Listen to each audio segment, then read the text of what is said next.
Baseball is back. Mookie Betts has a home in Los Angeles for years to come. Meanwhile, the Toronto Blue Jays are still looking for a home in 2020. Hello, everyone, and welcome into this opening day edition of Around the Bases live streaming on the 110 Sports Network at 110sportsmedia.com/live. I'm Chris Brown. It's great to be with you here on this opening day after several months off. The several months after the regular season was slated to begin, we have baseball scheduled to begin just a few hours from now as the Nationals are set to host the Yankees. And we have a lot to talk about. Developments coming in at a rapid pace. We've got opening day rosters are being announced right now. Several teams putting out tweets within the past couple of minutes, couple of hours, announcing their opening day rosters. We have some major developments coming from that. Also, major headlines, last minute negotiations between 11th hour negotiations between the players and owners over potential playoff expansion. Something that has to be decided before first pitch tonight between the Nationals and Yankees. Wow, we have got a lot going on. Plus, we're going to have predictions for you for the 2020 season. A lot to talk about today here on Around the Bases. A reminder that this show, if you're not able to tune in for the full broadcast, as well as all of our other 110 Sports Network shows, are available on demand at 110sportsmedia.com. Just click on the videos tab. You can also find us on YouTube, on Spotify, and on Apple Podcasts. Just search for 110 Sports, and make sure to subscribe to the 110 Sports newsletter. Just go to 110sportsmedia.com. Right side of the homepage is the information you need to subscribe to the newsletter. That'll bring you the latest 110 Sports written content, our shows, our podcasts, to your inbox every Friday morning. So like I said, a lot to get into today on the show. Let's just go ahead and get right into it. Here's what we have on the rundown right now. Mookie Betts and the Dodgers agreeing to a 12-year contract extension. We'll break that down, give you the very latest details. The Blue Jays, with opening the day is today, with baseball games scheduled to be played in just a few hours, the Blue Jays still do not have a home stadium for 2020. We'll talk about the latest developments there. Plus, we'll go through some of your other major headlines of the day, including those 11th hour negotiations between the players and owners about the possible playoff expansion, which, wow, that would change things a lot. And then, as promised, we're going to go ahead and get into what I talked about on Tuesday's show and also last week, playoff predictions for the 2020 season. I'll give you my division winners, my wild cards, my league winners, and my World Series champion.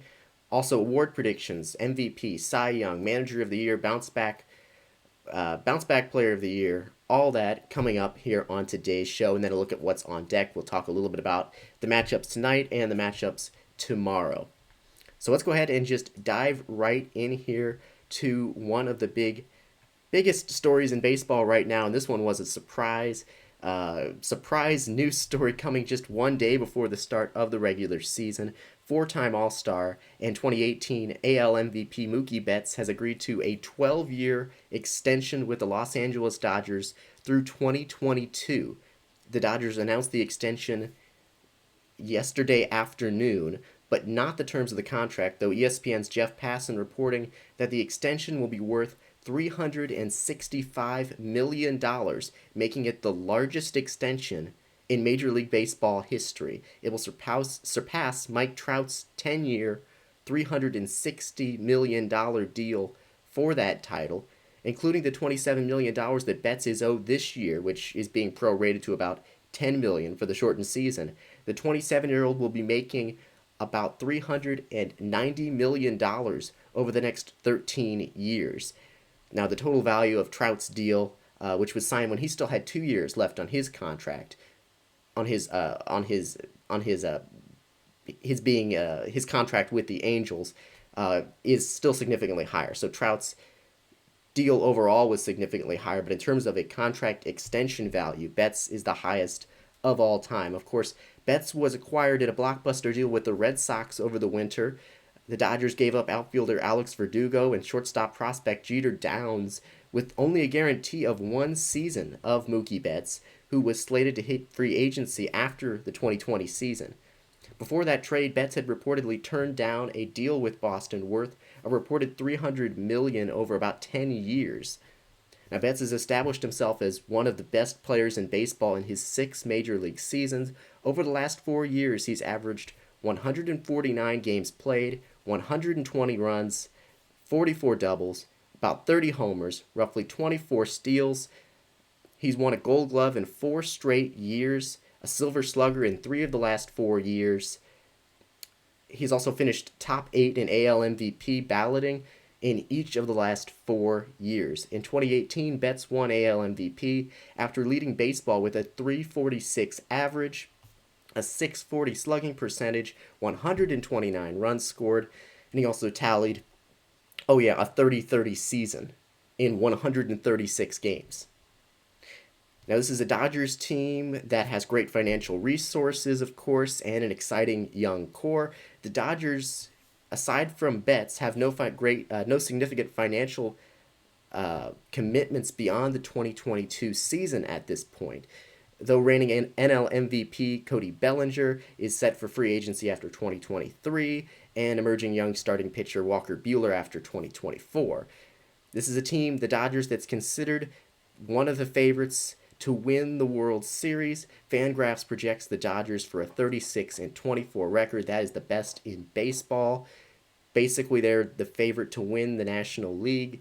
No real question about that. And pretty much, I'd say the biggest favorite, the best odds to win the World Series. They've got a young core that includes Betts, Bellinger, Buehler, shortstop Corey Seager, second base prospect Gavin Lux, catcher Will Smith, and several young starting pitchers.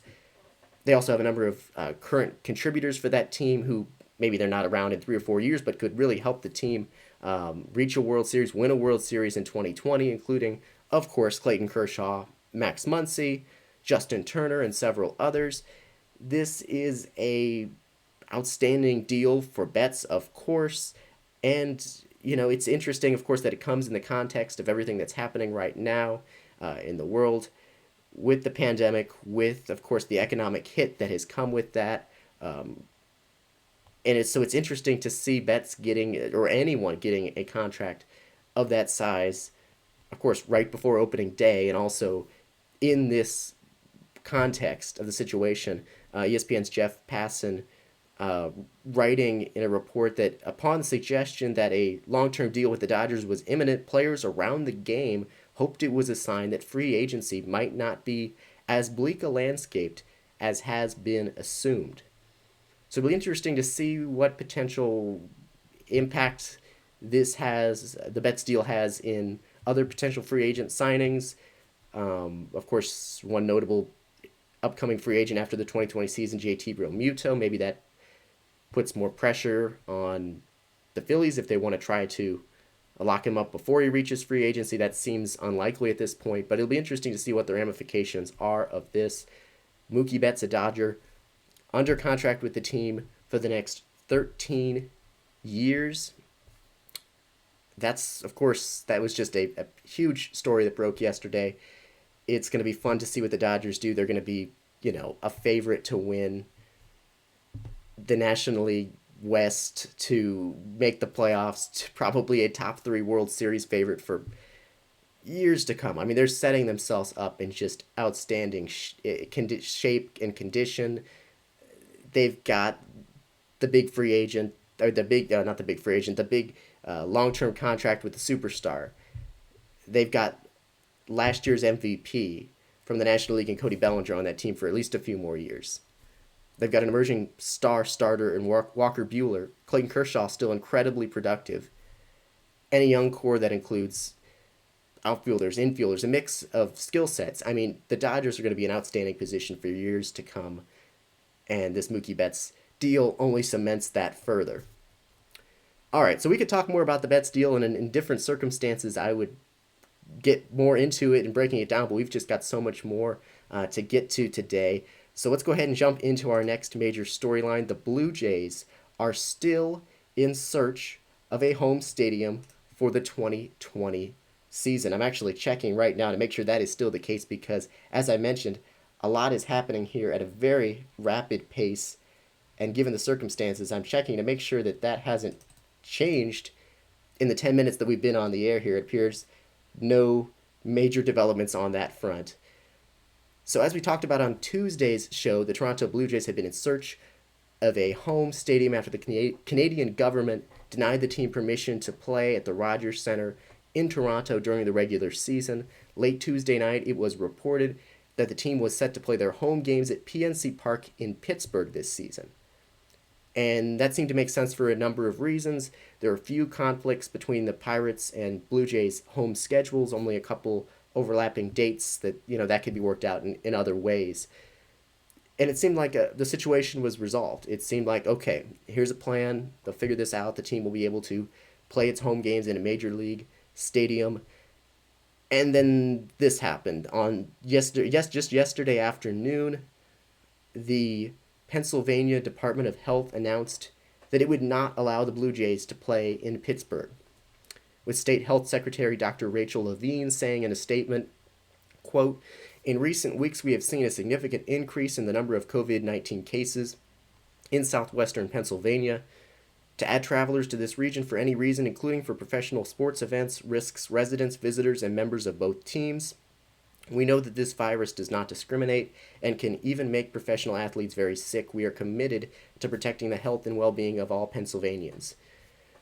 So, with opening day here and the Blue Jays' scheduled home opener now less than a week away, the team is once again back to the drawing board and looking for a home. One option for the team, a logical option would be, go to your spring training home, which for the Blue Jays is in Florida, and the COVID-19 situation there makes that seem highly unlikely. It was brought up very briefly, but then quickly, there's just been no traction towards that, according to any reporting, that's even a possibility. Then, of course, there's the team's AAA facility in Buffalo, New York, but there were concerns about the park there and improvements that would need to be made to it, replay capabilities, clubhouses big enough to social distance, lighting problems. So a lot of situations there. The team's still evaluating the AAA facility to see, what modifications would need to be made, how fast could they make them. But the players also have expressed a desire to play in a major league park. Now, in addition to PNC Park, Oracle Park at Camden Yards may also be a possibility for the Blue Jays. John Heyman of MLB Network reporting that the Blue Jays have the approval of the Orioles to use Camden Yards, but the team needs the state of Maryland to sign off on it, just like in Pennsylvania, where Pennsylvania denied the Pittsburgh Pirates had given the Blue Jays permission to play there, but the state of Pennsylvania said no. Same situation, but not the same. We haven't gotten a word from Maryland at this point, from the state government about approving it or not. But that's the situation we're in terms of the Orioles have signed or would be willing to host the Blue Jays, but we don't yet know if the state of Maryland would approve it. The Associated Press, we're getting reporting that the AP interviewed Maryland Governor Larry Hogan, who was asked about the Blue Jays in Baltimore, and he said, quote, "We've had some discussions with the Orioles. I don't know the final details of that. Obviously, we're watching our numbers very carefully every day. We're concerned about the spike in other states." So that's going to be interesting to see whether or not the Blue Jays are able to get the approval of the state of Maryland to play their home games at the Orioles' home park, and what kind of a timeline we're working at there, because of course there needs to be a resolution to this pretty soon, at least some sort of resolution. But if you're the state of Maryland, you're not exactly, I don't know exactly what the incentive is to sign off on that quickly, to be to rush this. So it's going to be interesting to see how that plays out in the coming days here. And I imagine, I have to think we're going to have some sort of resolution or new information by sometime today or tomorrow. Really, there's just, the clock is ticking here. One extreme option, ESPN's Buster Olney reporting Wednesday that one option would be Toronto traveling to the home side of all their opponents and basically playing all their home games on the road. They'd act as the home team, but play at the stadiums of their opponents, which of course means a lot of travel. But if that's the preferred option over playing at a AAA park, then that could be where it trends. So we'll have to see how it goes. I think the real, that may be where it goes if the state of Maryland does not give the team approval to play in the state. So we'll have to see how this goes. This is, of course, a complicated process with a lot of outside factors when it comes to governments giving their approval for teams to play. For baseball, though, the clock is ticking. And like I said, Baltimore may lead to the same, playing in Baltimore may lead to some of the same problems as in Pittsburgh. So perhaps it's either play at AAA at the AAA stadium or accept the increased travel. We'll have to see how that one plays out. Again, checking to see if we have any new word on that. It appears not at this time. All right, another major headline for you today. This one's not receiving, it's not really a headline of itself, but these reports, this information, these quotes, not really receiving a ton of attention that I've seen because, of course, they're being overshadowed by the things we just talked about, the Betts deal, the Blue Jays situation, opening day.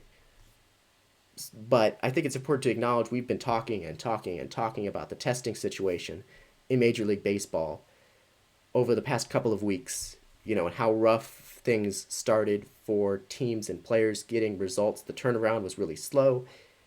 Players and teams were not getting the results on time, having to cancel or postpone, push back, adjust practices, pull back players and managers. All sorts of things were happening that simply can't happen during the regular season without leading to a great deal of disruption and problems. And what we've seen over the past couple of days is those headlines have disappeared over the past really week or so now. We have not seen many reports of testing problems, of teams having to postpone practices or inter-squad games or scrimmages or whatever it might be. And so the lack of problems in that area has led to a lack of discussion about it. But I think it's important to acknowledge that we are seeing some word from players here in recent days that things have gotten better when it comes to testing and the process there. Mike Trout confirmed yesterday that he will not opt out of the 2020 season, telling reporters, "I'm playing." Trout had left open the possibility of not playing upon arriving to training camp. His wife is expecting for some time, probably in the course of this season. And Trout telling reporters yesterday that he does feel better about the conditions regarding health and safety now and testing, and saying, quote, "Everything's been great so far." So that's, again, it's just a short little snippet of what he had to say. It wasn't him coming and talking for 20 minutes about the topic, but Mike Trout saying he's playing, he's feeling good about the health and safety measures, the testing protocols, the system that baseball has in place. Another notable example of a player expressing optimism of the situation as it is right now is the Nationals closer Sean Doolittle, a outspoken, significant player in speaking his opinion and speaking for players throughout the league. Doolittle with a strong reputation for sort of telling it how it is and voicing sort of what the players are feeling, or at least a lot of the players. And Sean Doolittle saying yesterday, as far as testing goes, he said, quote, "It's gotten a lot better. And to give credit where credit is due, the testing turnaround and those protocols have been running really, really well. That's something that has helped a lot of players feel a lot more comfortable. I know it has for me." That's a significant, powerful quote there from Sean Doolittle, expressing real optimism and giving credit for what appears to be baseball getting its system working much better in the last week or so when it comes to testing and turnarounds. It really wasn't that long ago that we were still talking about significant problems. The Nationals were one of the teams experiencing some of those problems. Of course, some teams were affected more than others. And, Doolittle had some powerful comments to say about how he was frustrated by the situation and concerned not that long ago. And to hear him say something, he doesn't say something just to say it. That's not his reputation. When he says it's gotten a lot better, the testing turnaround and the protocols have been running really, really well, and that he's feeling a lot more comfortable, that's significant good news as far as uh, how this testing process is running, and it looks like baseball has fixed, at least over the last week or so, things seem to be running a lot smoother, and that is really encouraging news. So of course it's going to be interesting. It's going to be important to continue to monitor this. Things are about to change because these players, even though there have been games between teams in recent days, training games, scrimmages, it's still not the same. Things are still going to change because there's going to be a lot more travel once the season gets started. Basically, these teams have been staying essentially at one location in one city at their home parks, and then over the last couple of days, there's been some travel to like nearby cities and venues. The Mets playing the Yankees and the Royals playing the Cardinals. I mean, there's some distance there, but generally travel has been low, not very significant travel, and that's about to change because, of course, starting today, tomorrow, as the season gets underway, there's going to be consistent travel. So how the testing protocols, how the process, how well things are contained, it's all going to be something to monitor because the environment is about to change significantly as these players start traveling across the country. So, of course, this is going to be something we continue to monitor all season long and hope that things continue to go well. We'll keep an eye on that, of course, throughout the year, but want to give credit, like Doolittle said, give credit where credit is due and not let this slip below, obviously there are big things to talk about, but to give this some attention, even though it's not a problem at this point, the things have gotten better, to acknowledge things have gotten better and not just gloss over it because it's not a problem. Things are going well right now, it seems like, regarding testing, and it's important to acknowledge that. All right, another major headline for you today.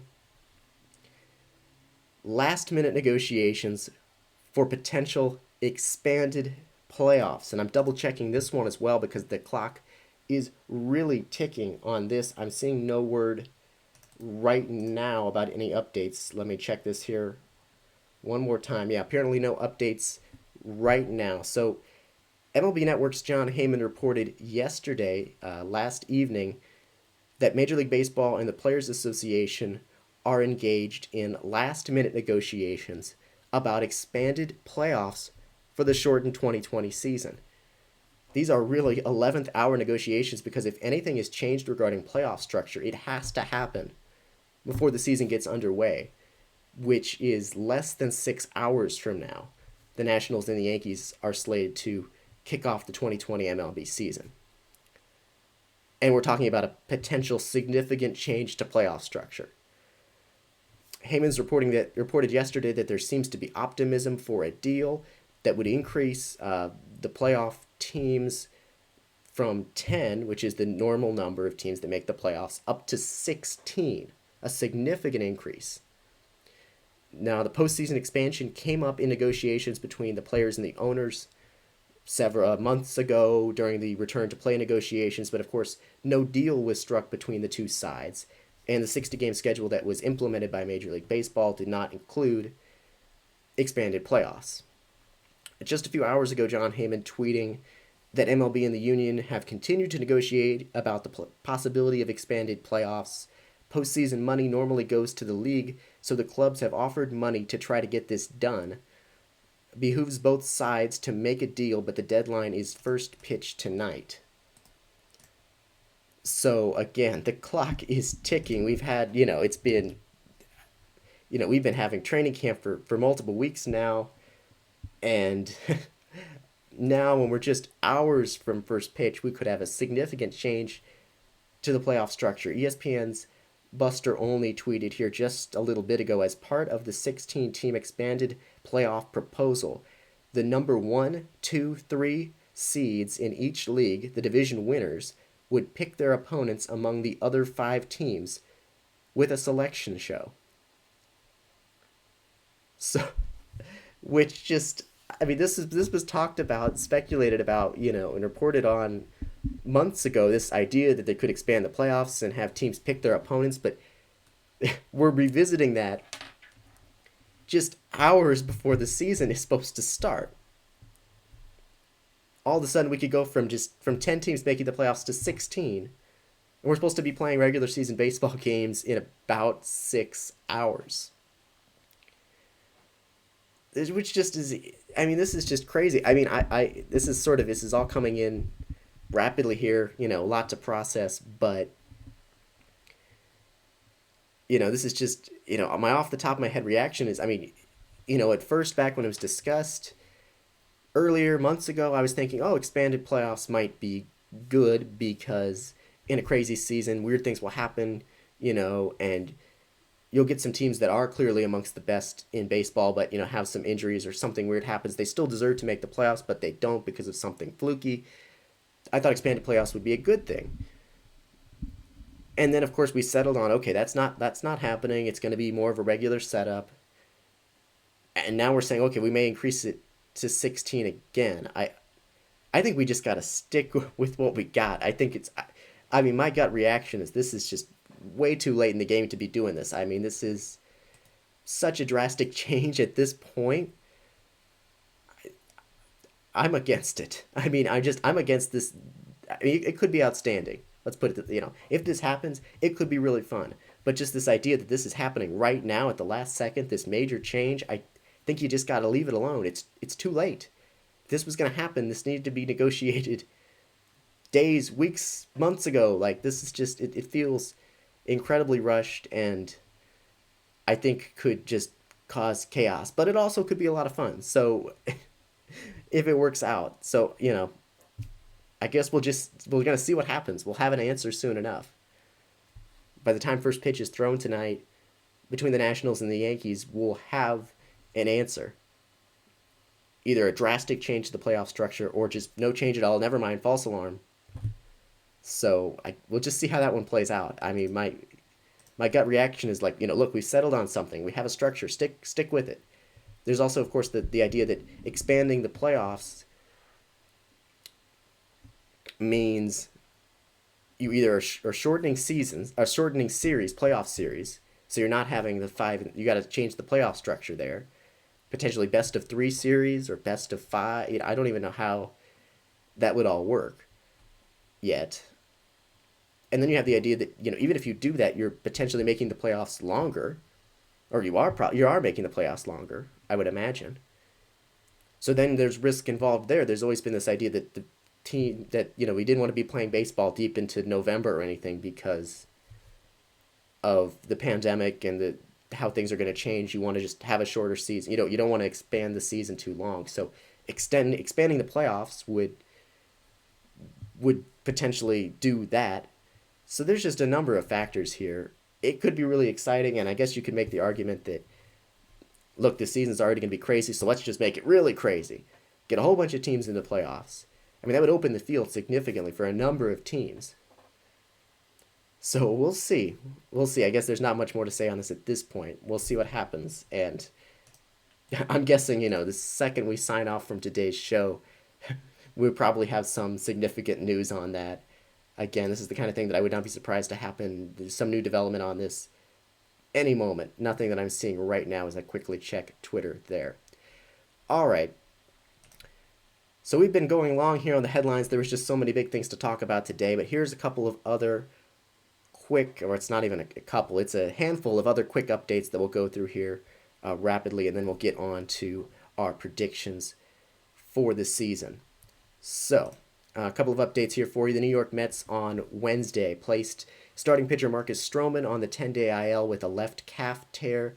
Stroman will not need surgery to repair it, but manager Luis Rojas said his status is now week to week. So it seems like the Mets will be without Marcus Stroman for several weeks. I mean, we're talking about basically an 8 to 9 week season, so I would imagine there's a good chance we don't see Stroman until the second half of the season, if you will. But we'll see. It's obviously a major blow to the Mets rotation right now. Puts more pressure on Jacob deGrom. We'll talk about that more a little bit later on. The Mets on Wednesday also released veteran outfielder Melky Cabrera and infielder Gordon Beckham, and signed former All-Star second baseman Brian Dozier and outfielder Juan Lagares to minor league deals. Dozier was released by the Padres a few weeks ago. Phillies starting pitcher Zach Wheeler will make his debut with the team on Saturday and not miss any time after his wife gave birth on Monday. There was indications that Wheeler could miss some time in season, perhaps even opt out. Um, but that is not the case. He has a son who is healthy, and Wheeler should be good to go for the start of the season. Houston Astros second baseman Jose Altuve is good to go after injuring his leg during an exhibition on Tuesday, according to manager Dusty Baker. He will be in the Astros opening day lineup. In a somewhat surprising development, the Dodgers optioned second base prospect Gavin Lux down to their team's alternative training site on Tuesday. It had been sort of assumed, and many people believed, that Lux would get a chance to be the Dodgers' starting second baseman this year, and that could still be true at some point. But he was a late arrival at camp due to unspecified reasons, so this extra time could give him more time to get in the groove, and also there are potential service time implications and potential manipulations by the Dodgers as well involved here. All right, Baltimore starting pitcher John Means will not start opening day for the team as planned. He's dealing with left arm fatigue, but he's doing better, but will not start opening day. That honor will go to Tommy Malone. Mets outfielder Yoenis Cespedes said Tuesday he expects to be the team's DH on opening day tomorrow. This is as expected. Cespedes said that he feels comfortable in left field, but he seems still most likely to see most of his time in the DH spot. Cespedes hasn't seen major league pitching in roughly 2 years due to various leg and ankle injuries. The Cardinals manager Mike Shildt confirmed that Carlos Martinez will be back in the rotation for the team. Yankees manager Aaron Boone said yesterday the team is still working through whether second baseman DJ LeMahieu will be ready for opening day. LeMahieu reported to camp on last Friday, after recovering from COVID-19, so his status for opening day tomorrow is still up in the air, at least as of last check on that. Kansas City infielder and outfielder Hunter Dozier was placed on the 10-day IL yesterday after testing positive for COVID-19, the team announcing. The 28-year-old broke out with 26 homers and 84 RBI last season. Of course, his timeline to return to the team is unknown at this point. The White Sox placed outfielder Nomar Mazara on the 10-day IL for unspecified reasons. Pittsburgh reliever Keone Kela, who was slated to be the team's closer, reported yesterday that he's been on the told reporters yesterday that he's been on the IL after testing positive for COVID-19. He hasn't shown any symptoms, fortunately, but of course he'll need 2 negative tests before he can return. And as I mentioned at the top of the show, teams right now are announcing many times on Twitter here their active roster to begin the season. And actually, I'm just checking now. We actually have an update on one of those headlines I just gave you. The Yankees activated infielder DJ LeMahieu from the 10-day IL. He will be available for the game the Yankees play against the Nationals tonight, but it's unclear whether he'll be in the starting lineup. A couple other updates just coming in within the last few minutes. The Rockies activated outfielder Charlie Blackmon from the 10-day IL. He had showed up late to camp after being diagnosed with COVID-19, but it looks like he'll be good to go to start the regular season. Cubs third baseman Chris Bryant, who was scratched from the team's final exhibition yesterday due to back stiffness, said that he's ready for opening day. And an update to you on that Orioles story, John Means was just placed on the 10-day IL with left arm fatigue. So again, a number of things just trickling in and updates. Teams, minute by minute here, releasing their opening day rosters. So we'll continue to monitor that and let you know of any major developments there. Okay, so we've been going here for a long time. There was just a lot of big stories. Essentially, the headline section of today's show started small and just grew and grew. And here we are, 35 minutes into the show. And we made it through all the big stories of the day, I believe. We didn't even get in depth on some of them, but we do want to have time here, and that's what we're saving for you now, to get into playoff predictions. When we come back from our first break here, as promised, I will give you my playoff predictions for each division, for the wild card spots. We'll get into that coming up. Of course, the wild card in this situation is whether the playoffs get expanded. But as we go through each league, I'll give you a couple other teams that I was considering for wild card spots that, of course, with expanded playoffs, I believe would have a good chance of making the playoffs. So we'll talk about that all next. Playoff predictions next here on Around the Bases, streaming on the 110 Sports Network.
All right, welcome back to Around the Bases here, streaming on the 110 Sports Network at 110sportsmedia.com/live. I'm Chris Brown, and we made it through the big headlines. A lot to talk about there today, which is why we're back here in segment number two, more than half an hour into the show. There was just a lot to get through here. Really excited about the Mookie Betts deal, and we had to talk, of course, about the situation involving testing. Toronto Blue Jays checked during the break here. Looks like no major updates on any of those big stories that we're following at this point, but we'll continue to monitor that, of course, throughout the show, and we'll let you know if anything changes in the next half an hour or so that we are with you here on Around the Bases. So, as promised, we're going to go ahead and get into our division previews. Our division predictions, my playoff predictions for the 2020 season. So let's just go ahead and dive right in, starting with the American League. We'll start with the West. I have the Astros as my pick to win the West. No surprise there. They're the heavy favorite, of course, to win the AL West. That lineup is just so good. Springer, Bregman, Altuve, Correa, Gurriel, Brantley, Alvarez, although he's away from the team, has been away from the team. But this is just an outstanding Astros lineup, just as it has been. They're led at the top of that rotation by Justin Verlander and Zach Greinke. This is a great team. I would say this rotation is more vulnerable than it has been in recent years. Of course, the team is without Garrett Cole, who is now with the Yankees, and so they're relying on significantly on the arms of Justin Verlander and Zach Greinke. Both of them are in their mid to late 30s, so there is some significant risk there. Verlander also had some injuries that he had been experiencing. He wouldn't have likely been ready for opening day back in the spring. He's apparently very healthy. He's healthy now, but there's just always this risk when relying on the arms of two players in their mid to late 30s. The team does have Lance McCullers coming back from Tommy John behind them in the third spot in that rotation, so he could be really good. He could really impress. There's also, of course, coming back from Tommy John, you don't want to have too big of expectations for a pitcher right out of the gate. But this is an easy pick in the West. The Astros are far and away the best team, but I think their pitching is more vulnerable than it has been in previous years. The Athletics, the Angels, both teams that I think could do well. We'll talk about them more in a minute. The Rangers and Mariners are at the bottom of that division, as we talked about back when we previewed the AL West. My pick for the Central is the Twins. And I've seen this one close between people picking the Twins and the Indians. Some people might have said the White Sox. But mostly I've seen a good number of people, of writers, of media members, picking the Indians to win the division. I really don't think this should be close at all. Yes, Cleveland does have some great talent, some great starting pitchers, as it typically does. And it does have a great core of hitters, a couple of great hitters in Jose Ramirez, Francisco Lindor. But there are a lot of other questions with that team, particularly on the offensive end beyond those two stars. And I'm just really, really high on the Twins this year. This is a team that set a new Major League Baseball single season home run record last season, and then went out and added a player who is a good lock for 30 plus homers in a full season if he stays healthy, in Josh Donaldson. So they, were an incredible team in terms of hitting for power last year, and then they go out and add a power hitting third baseman, former MVP. The lineup with Kepler, Polanco, Nelson Cruz still getting it done, Josh Donaldson, Eddie Rosario, Miguel Sano has incredible power. Mitch Garver was sensational behind the plate as a catcher and hitting last year. Luis Arias is projected to lead baseball in batting average. Then you've got Byron Buxton. I mean, this is an outstanding lineup. And they've also made rotation upgrades as well, the Twins have. Jose Barrios, of course, there. Doesn't look like he's probably maybe ever going to reach that, really high-level top pitchers in baseball range, but he's, I think, still underrated. I mean, he's a really solid option, really solid starter in that rotation, even if he's not a, overpowering ace. They've got Jake Odorizzi there. Also joined by Rich Hill and Kenta Maeda in that rotation now.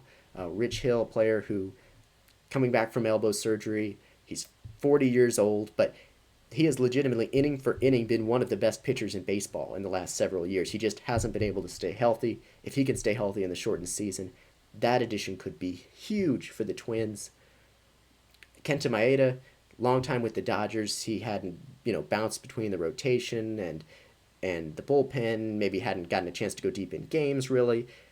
Well, the Twins are not gonna be necessarily don't have as many arms to play with as the Dodgers do. He'll get a chance to really go for the Twins, and I'm just really excited. I think that the rotation upgrades that they've made are significant. It doesn't make them have one of the best rotations in baseball, but it is significant. And with that lineup, I'm just really excited, and a great closer in Taylor Rogers. I'm really excited about the Twins this year. I think it was an easy pick for me for them winning the AL Central. Then we have the East. Easy pick here in the East. I would have liked to.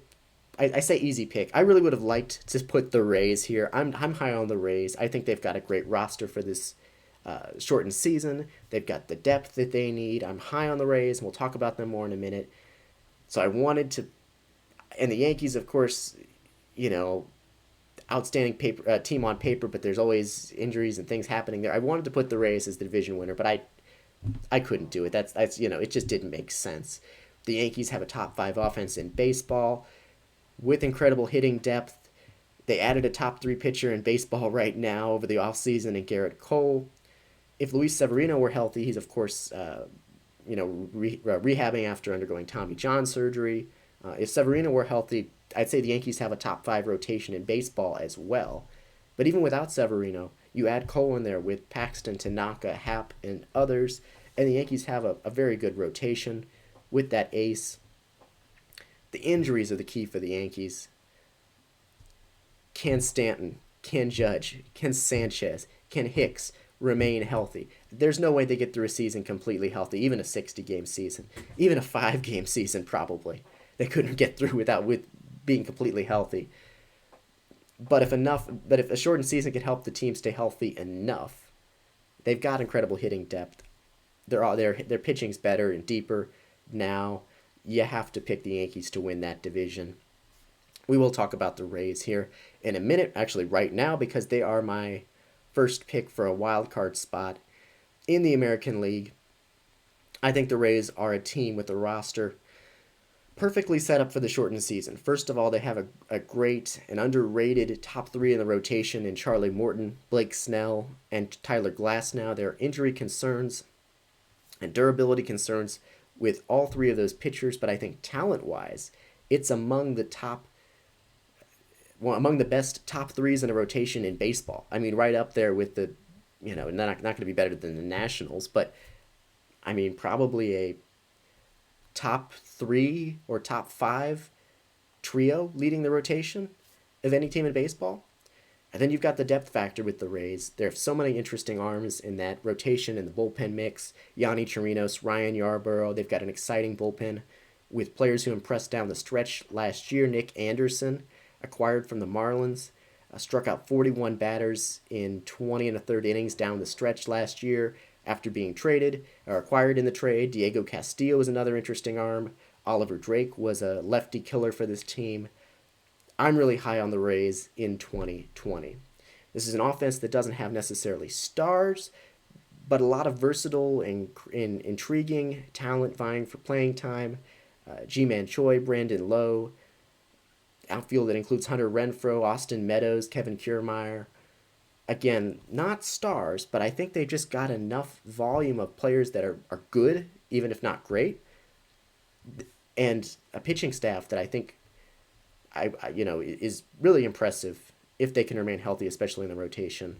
I'm very high on the Rays. I have them winning the first wild card spot. The second pick for a wild card in the AL was much harder. I consider the A's. I consider the Indians. I consider the White Sox. I consider the Angels. I went with the Athletics because of the depth of their offense and sort of their just ability to be good with mediocre starting pitchers, or to make mediocre starting pitchers good enough. And because it's just a gut feeling. in some sense. That offense is really, really impressive. That infield with Matt Chapman, Marcus Semien, Matt Olson, an outfield that includes Ramon Laureano, who broke out, Mark Canha, name you probably don't know much of.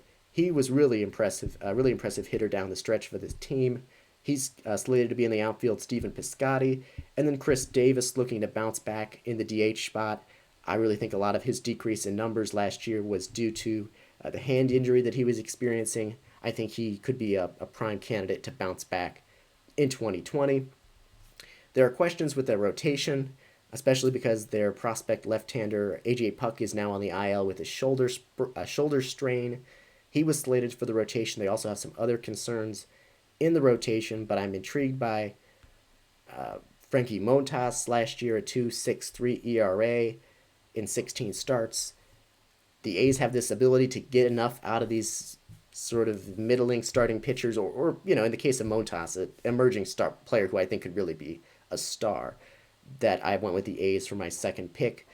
If the playoffs do get expanded and more teams are going to be making it, the other teams that I really see out of the American League, the Indians with that starting pitching talent, with those incredible hitters in the lineup, they just need enough of those other hitters to contribute in that lineup. The White Sox, with expanded playoffs, I would be interested in the White Sox significantly. I think that I would maybe pencil them in for a playoff spot as well. Of course, they've got a lot of young talent where things could go wrong, not necessarily proven at a high level, but Eloy Jimenez, Luis Robert in the outfield. Then you've got you've just got incredible young talent. Moncada, you got Abreu, Encarnacion's in that lineup now. Added Grandal. I would be interested in the White Sox in this scenario, as well as the Angels, who've added Anthony Rendon for protection for Mike Trout in that lineup. Significant protection for Trout for the first time in several years. So that's going to be really interesting to watch as well. So those are some other teams that I would be interested in if playoffs are expanded in the American League. So we'll go ahead and shift gears here to the National League in my playoff predictions. I have the Dodgers out of the West. No brainer. I won't even spend much time on this because it's just such an easy call. I don't think I've even seen any prediction from any expert or analyst or writer. I mean, nobody's even tried to pull the wild card. Oh, the Padres might win the NL West. I mean, sure, it's possible, but nobody's tried to get too cute with this. It's the Dodgers, a no-brainer. Best team in the National League, no question in my opinion. Projected for the most wins in baseball by Fangraphs. They've got the pitching, they've got the offense, they've got the depth. I guess if I'm trying to come up with a question for them, it would be Kenley Jansen in the back end of that bullpen. Is he in real decline? But the Dodgers will figure it out. If they don't, they've got the resources to make a trade. I mean, this Dodgers team, they've got the starting pitching depth too, that they can shuffle guys around into the bullpen. Dodgers, easy pick. We'll move on to my more interesting picks in the National League. The Reds in the NL Central. Yes, the Reds in the NL Central. This was really tough. This is one of the two divisions, along with the East, the NL East, where I could legitimately see any of four teams winning the division, and I would not be surprised. And starting with the Central, I would not be surprised if the Brewers won it, the Cubs, or the Cardinals, or the Reds. Fangraphs actually has the Cubs and the Brewers tied for the best record in the division in their projections at 32 and 28. But the two teams I was actually debating most for this spot are the Cardinals and the Reds. I think the Brewers have just lost too much. Lost Mike Moustakas, lost Yasmani Grandal. Of course, they have Christian Yelich. They have real talent, but I think their offense isn't deep enough. I have questions in the rotation. I just don't see the Brewers having enough. But again, in that division, I could see them putting together a good run. Like I said, I wouldn't be shocked to see them win it, but I can't pick the Brewers. The Cubs, too, I just see so many holes in that rotation, potential problems with Quintana out to start the season. If John Lester can't get it going to start the year, that rotation could be in really bad shape, and at some point it doesn't matter what the offense does if your rotation falls apart like the Cubs' rotation has the potential to. It also could work out fine. Again, I would not be surprised to see them win the Central. My pick, though, is the Reds. I just really think they're the most well-rounded of the NL Central teams. They've made impressive offensive additions in Mike Moustakas and Nick Castellanos to pair with Eugenio Suarez, Joey Votto, and others in that lineup. I think those additions of Moustakas and Castellanos have been underrated. Playing at Great American Ballpark half the time, I think Castellanos could emerge as a player who, again, of course, not in the shortened season, but in a regular season could hit 30, 35 home runs. I mean, I think he could be a legitimate, I don't want to call him like a star, like one of the best outfielders in baseball, but he could be a really great audition. I think his power numbers will increase. Playing half his games at a Great American Ballpark, he also seemed to be turning a corner last year, the last couple of years, in terms of production or taking it to another level, I would say. Mike Moustakas, I think, an underrated addition. The lineup's really good. There are some questions, but I think that the Reds have a good enough lineup. And that rotation that includes Sonny Gray, Luis Castillo, who is one of the up and coming stars in the National League among starters. Then you've got Trevor Bauer. He's a wild card. This is a guy who, if things work out, could be one of the best pitchers in baseball. If they don't, if things go wrong, if things don't go well like last year, even in that scenario, he's still a good innings eater, strikeout guy, still a guy you want in your rotation. So you take those top two in the rotation and Gray and Castillo, add in Bauer and the potential that he has with a strong offense and a pretty good bullpen, I'd say. I'd have to look into it more. I think the Reds are the most complete team, and that's why I'm going with them winning the NL Central. NL East, I have the Nationals as my pick. I was going back and forth between the Braves and the Nationals. I actually was thinking as of last night I would go Braves. And then I decided that I think I decided to give pitching the tiebreaker to the Nationals. I was trying to weigh the Braves offense versus the Nationals rotation, and I had to go with the Nationals rotation. For me, the pitching, that matters. Maybe it doesn't matter so much in winning the division. It really matters in the postseason. So maybe I'm putting too much emphasis on it in winning the division, but I had to go with the Nationals. The time off for Max Scherzer and Steven Strasburg, who pitched really deep into the postseason, like we've talked about last year, and leading the team to the World Series, they get that time off to rest. They're not expected to pitch as many innings this year, of course. And they've got Patrick Corbin, so underrated because he's behind those two guys in that rotation, but he's one of the better pitchers in the National League. I mean, that's the best top three in a rotation in baseball, in Scherzer, Strasburg, Corbin. And I had to give that the edge over the Braves. But the Braves are one of my wild card picks. We'll talk about that here in a minute. There are questions about the Nationals' offense. They're without Anthony Rendon, but they've still got Juan Soto, Trey Turner. Howie Kendrick was really good last year. I still think, it wasn't an easy call. If that offense was better, it would be an easy call. I went with the pitching, though, as the deciding factor to give the Nationals my pick to win the NL East. Wild card spots. I went with the Braves for the first wild card spot because that was the team that was really the hardest to decide because I had originally had the Braves winning the East. That offense is incredible. Freeman is now healthy, Freddie Freeman. Looks like he's going to be good to go for opening day. Ozzie Albies, Ronald Acuna, Marcell Ozuna.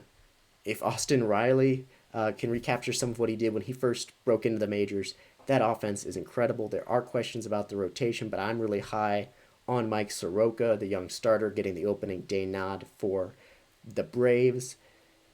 So I think the Braves will claim one of the wild card spots. The second one was really hard. I was trying to decide where to go with the second wild card spot. I went with the Cardinals. I think that they're the second best team in the National League Central, like I said, and I really believe in the team's pitching depth. I think they have the best ace in the NL Central in Jack Flaherty. There are questions about the offense, but the pitching, the depth that they have with Michaelis, with Carlos Martinez, with Dakota Hudson was really good last year. I went with the Cardinals for my second wild card spot, but there were a number of options here. I think, if things break right, and this is, again, if the playoffs are expanded, some other teams that I would be interested in penciling in potentially to make the playoffs. I like the potential that the Phillies have, the pieces on paper. On paper, I could argue it looks like the best team in the NL East. Well, one of the best. On paper, I could argue that they should certainly be deserving of more playoff consideration. If things break right for the Mets, though there are questions about their rotation, I could see them making the playoffs. the other two NL Central teams. Then you look out the NL West. The Diamondbacks, a team that could surprise some people. I think that they have an impressive lineup. So those would be some other teams I would watch for NL playoff spots, particularly if the playoffs are expanded. Real quickly here, for the AL champions, I have the Twins winning the American League title, which is my most, I guess controversial, most surprising, most, off the beaten path pick of my playoff predictions, because of course it means them beating the, getting past the, it means it, them getting past the Yankees or the Astros most likely.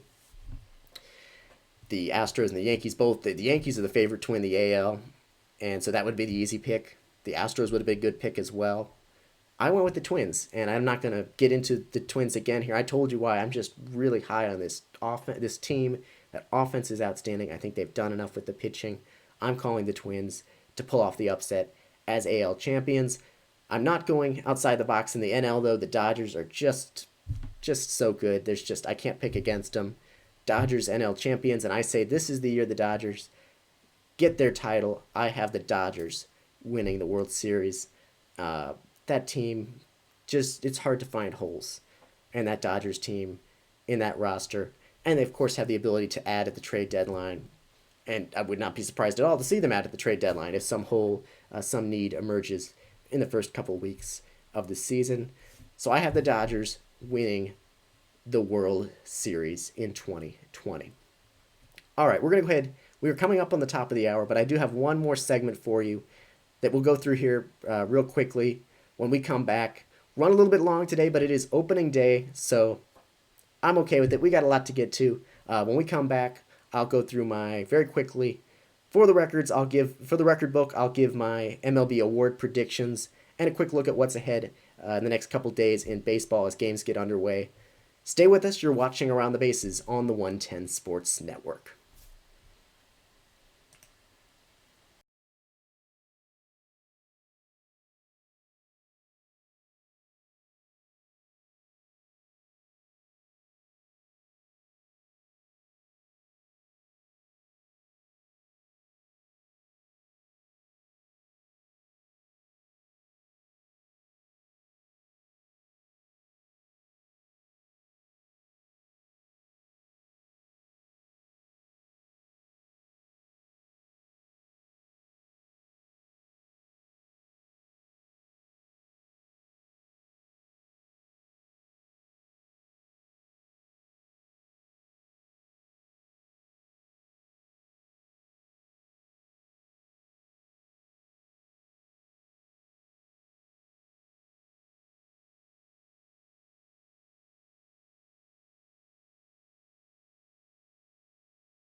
All right, welcome back to Around the Bases here, streaming on the 110 Sports Network at 110sportsmedia.com/live.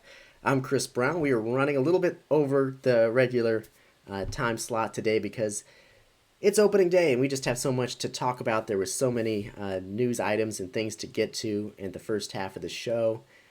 So we're going to run a little bit long because I want to get to the award predictions that I have for the 2020 season. So just going to go really quick on these. Not going to get too detailed, but I want to get them out there.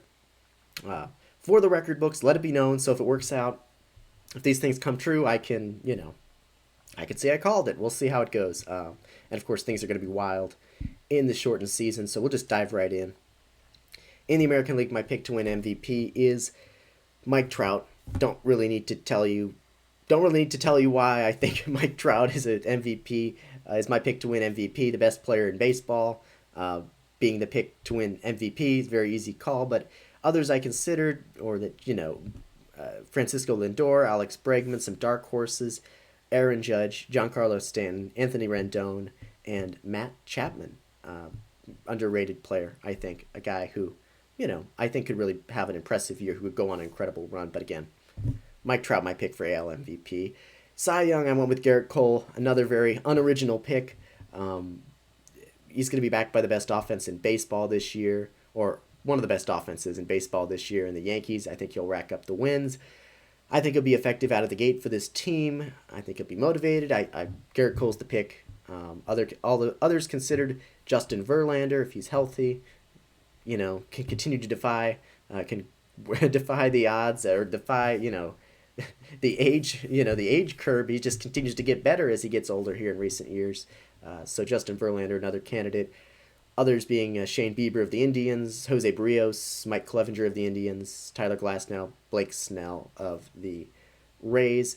Rookie of the Year, I'm going with Luis Robert of the White Sox, the talented five-tool player, getting a chance to play center field every day for the White Sox. He's my pick for AL Rookie of the Year. Another player I'm interested in that for that potential award is Blue Jays pitcher Nate Pearson, who it looks like, I forgot to mention this in the headlines, it looks like he'll be up for the team in the rotation in about a week or two from the season starting. That appears to be a service time manipulation consideration thing happening there.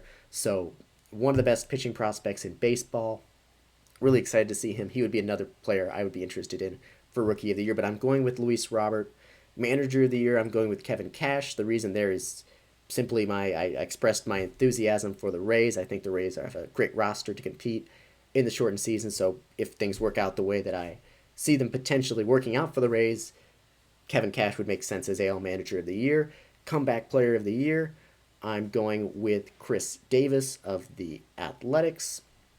Like I said, he disappointed last year, but this has been a guy who consistently hit 247 for, I believe it was 4 straight years, hitting 40, 45 home runs. Last year, a drop-off in both those areas, but he was dealing with the hand injury that he acknowledged was having an effect on his ability to grip the bat, hit for power. I think he'll be able to put together a good run. I mean, I could be very wrong. It could also be the beginning of a decline for a power hitter that, we've seen these declines happen. Chris Davis could completely fall off this year. That wouldn't be stunning, but I also think there's a good chance he's able to regain what he had done in the past, go on an incredible run, lead baseball in home runs potentially, and win Comeback Player of the Year if he does so.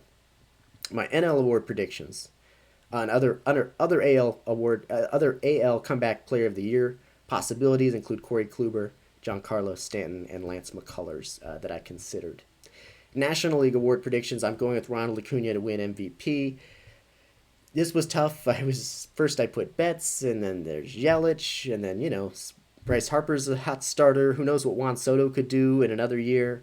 But I'm going with Ronald Acuna. He just has that five-tool ability to steal bases, to hit for home runs. He's so young. He's just keeps getting better. I'm going with Ronald Acuna to win NL MVP. Cy Young in the NL was tricky. I went with Max Scherzer, who, again, veteran pitcher coming off injuries last year, but he just hasn't shown many signs of slowing down performance-wise as long as he's healthy. It could happen this year again. Things could crater for him, or at least, he could take a step back. He could not be healthy, but I went with Scherzer over Jacob deGrom, who was a bit of a slow starter last year, but if he wins, the Cy Young would be just the third player in MLB history to win 3 Cy Youngs in a row. And then other candidates, Jack Flaherty, Steven Strasburg, Luis Castillo. Rookie of the Year, I went with Carter Kieboom of the Nationals. He's going to be playing third base with Rendon gone for the Nationals. This was tough. I thought about Gavin Lux at first for the Dodgers, but he's not starting the year with the team. Dylan Carlson with the Cardinals is an option, but his playing time situation isn't clear, so I'm going with Carter Kieboom, who looks like to be the opening day, the regular third baseman for the Nationals, assuming he produces.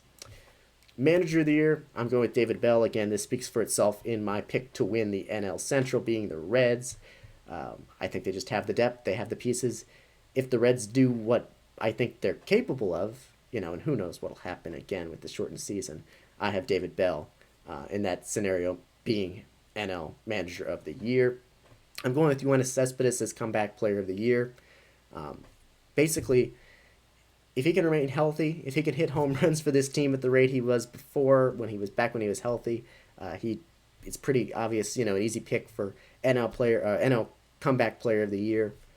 Of course, health, there are questions. Also, he hasn't seen major league pitching in 2 years. So, again, there's risk here, but I think if he there's a chance that he could look like vintage Yoenis Cespedes, at least with the bat, then he's an easy call for comeback player of the year. Another candidate for me is Andrew McCutchen, who missed most of last year after dealing with a torn ACL, but he was impressing atop the Phillies lineup to begin last year. I had a couple other quick things here for you before we go, and I'm just going to go ahead and fly through these here pretty quickly. Some teams that could surprise in the shortened season. We've talked about these teams back in the division preview, so I'm just going to mention them, not going to get into them much. The Blue Jays, that's a team that I think could surprise in the shortened season, especially if playoffs get expanded. They have some young, exciting hitters. Bo Bichette, Kevin Biggio, Vladimir Guerrero Jr. has been really impressive in the training camp. He's shifting over to first base and DH. And Lourdes Gurriel. Young, exciting offense. They've got Hyunjin Ryu leading that rotation. There's, of course, the questions about, what could the effect be of this team not having a home park we don't know what their situation is. That could have an effect on performance. Can't quantify it, but it could be tricky for the Blue Jays. That would be a fun story, though, if they're able to put this together. Those young hitters find success. That would be a team that I think could surprise in the shortened season. I said I wasn't going to talk about these teams, but here we are. The White Sox, another with their outstanding young core and the additions that they've made. They look ready to compete now. The Padres, another team, didn't mention them today. Mentioned them in our NL West preview. They've got the core. They've got Machado, Hosmer, Tatis, Pham. Paddock is emerging as an ace without restrictions this year, likely in the shortened season. An outstanding bullpen led by one of the best relievers in baseball in Kirby Yates. Those are a few teams that I think could surprise in the shortened season. Now we'll have what's on deck. Season starts tonight, 7 Eastern, the Yankees and the Nationals. There is some question. I saw chance that there may be some weather problems at that game tonight, so we'll keep an eye on that. It didn't look like, projections of a washout or anything, but chance of rain tonight for that game, so we'll keep an eye on that. But that game's scheduled to begin just after 7 p.m. Eastern to kick off the 2020 baseball season. Dr. Anthony Fauci expected to throw out the first pitch for that game. It'll be Garrett Cole versus Max Scherzer as the Nationals start their quest to defend their World Series title, and Garrett Cole makes his first start with the Yankees. Going to be a fun one. Can't wait for that, of course. And then the nightcap tonight, it is the Giants at the Dodgers. That one's scheduled for about 10 p.m. Eastern. Johnny Cueto versus Clayton Kershaw. It'll be the regular season debut of Mookie Betts in a Dodgers uniform, now with the news that he is going to be in the Dodgers uniform for well over a decade to come. And Clayton Kershaw making his 9th opening day start for the Dodgers. He's been incredible among pitchers who've made 5 opening day starts in their career or more. Kershaw's 1.05 ERA is the lowest of all time since ERA became a stat in both the NL and AL. So Kershaw has been outstanding in opening day starts. He'll make the start for the Dodgers tonight against Johnny Cueto and the Giants. And then tomorrow, the rest of the teams across Major League Baseball are in action in what is, I guess, the official opening day. We it's kind of confusing because this is opening day, but really it's, I guess, opening night, and tomorrow is opening day. The rest of the teams will begin play. A couple of the highlights: the Braves will take on the Mets. It'll be DeGrom and Soroka in that one. The Twins will be at the White Sox. Jose Barrios versus Lucas Giolito. So that is what's ahead on the schedule for the next few days here. Baseball is officially back. Checking here real quick to make sure we don't have any major headlines, anything that developed. Of course, we're going to continue to watch this afternoon. It appears nothing major at this point. Yes. So we're going to continue to watch this afternoon. The things we'll be looking for: the Blue Jays. What's the situation there? Will they find what will they do as far as finding a home stadium? Will it work out in Baltimore, or will they be playing at their AAA stadium? Or on the road completely all the time. This expanded playoff situation has to be figured out by the first pitch of the 2020 season tonight. This would may have a major impact on the game this season, would increase the amount of teams that potentially have a shot at competing in 2020. So we'll keep an eye on that, of course. Lot to talk about on Tuesday's show. We'll, of course, be back with you on Tuesday with, I'm sure, just a ton to talk about in terms of storylines and answers to these questions that we're waiting on right now. A reminder that this broadcast and all 110 Sports Network shows are available on demand at 110sportsmedia.com. Just click on the videos tab. 110 Sports live coverage continues tomorrow with the J Moles show at 11 Eastern, and then again on Monday, and then back with you at 1 Eastern on Tuesday following Touchline Talk with Josh Doering at 11 Eastern on Tuesday. So we'll continue to keep an eye on these major stories, but for now, baseball is back. Let's enjoy it while we can. The season's going to fly by, and hope that things continue to go well in terms of health and safety for players and for everyone involved. I'll be back with you on Tuesday. Thanks for watching this extended opening day edition of Around the Bases here on the 110 Sports Network. I'm Chris Brown. As always, stay safe, and I will talk to you on Tuesday.